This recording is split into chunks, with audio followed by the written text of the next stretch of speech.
The kingdom of heaven is like a treasure hidden in a field, which a man found and he covered up. Then in his joy, he goes and sells all that he has, and he buys that field. Buried treasure. You've heard this parable before. Pearl of great price. You've probably heard this one as well. Again, the kingdom of heaven is like a merchant in search of fine pearls, who on finding one pearl of great value went and sold all that he had and bought it. What these kingdom parables tell us is that accepting the salvation that Jesus offers means that we too have entered into a community, into a kingdom. And our salvation isn't an individual thing, it is an entry into something vastly bigger than we are. And we become ambassadors of this kingdom. And much like an ambassador who represents his country in a foreign land, much like an ambassador who's excited to share about what it is they represent. And much like an ambassador wherever they are, wherever they live, wherever their embassy is, as long as the country flag is raised, it is sovereign soil of the country he or she represents. And they're proud and excited to be a representative of the homeland. Likewise, it is clear in the New Testament that when we give our lives to Jesus, we surrender ourselves and everything we have, all, that's that all word, to God's kingdom. We become the agents, the ambassadors, if you will, to answer the prayer of Matthew 6. And he says, God, your kingdom come, your will be done on earth as it is in heaven. And that is something truly bigger and more vast than ourselves.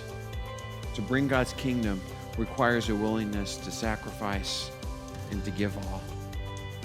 See, we want to enter the kingdom and we want to have a relationship with God like a pie. And God, I need an eighth of this for my family, and I need an eighth of that for my community, and I need an eighth of this for my reputation, and I need an eighth of this for my retirement. And God, I'll give you, a quarter. And God says, no, in my kingdom, I get the whole pie. I don't share. And he calls us to sacrifice all.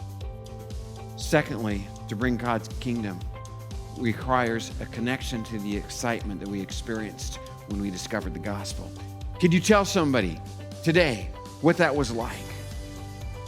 Do you remember the joy and the excitement of entering into the kingdom? How do we keep that kind of joy in our lives? Well, the way that we stay connected to the excitement that we experience is that we stay connected to Jesus on a regular basis. And you will struggle to stay connected if you're not daily with him. And so, to bring God's kingdom requires a connection, a regular, daily connection. To bring the kingdom requires a boldness to talk about what we have found. I'm not talking about a gospel speech. I'm not talking about memorizing the Roman road or whatever gospel thing that you have ever heard of. It means simply being able to talk about who I was before Jesus, how I met Jesus, and what is going on in my life now because of Jesus. And again, if you're not regularly with Jesus, you're going to struggle to talk about how Jesus is changing your life on a regular basis. So to bring God's kingdom requires connection that will lead to a boldness that will lead to number 4. To bring God's kingdom requires us to live differently than the world around us. If we don't stand out, we won't bring the kingdom.